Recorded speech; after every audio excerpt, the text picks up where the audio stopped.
Have you ever put your dress on and thought, oh my gosh, if it could look a lot better if I just cinched a little bit of it in? Well, I'm going to show you exactly how you can do that. I'm Sophia, the creator of Cinchit. It's a fashion fix-it accessory that I developed for women like you who are looking for a way to just enhance their garment. So when your garments fit better and they look better, you feel more confident. And I've been in the fashion industry for a long, long time. And so I understand the ins and outs of fashion and style. But the most important thing is that you always look pulled together and you feel elegant and you feel like yourself. So I happen to have a cinchit on this dress right here in the front and on the back. And as you can see, it definitely, this dress fits great.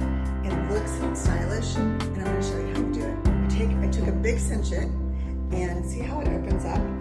I go in on the fabric and I poke the fabric through the center of the cinchit, and then I pull it on the inside. And I pull a lot through, as you can see. And then once I do that, I can pull a little bit out to readjust. And now, this is a really cute 3 cinchit dress. So I just want to share that with you today. If you want more information, go to thecinchit.com and learn more.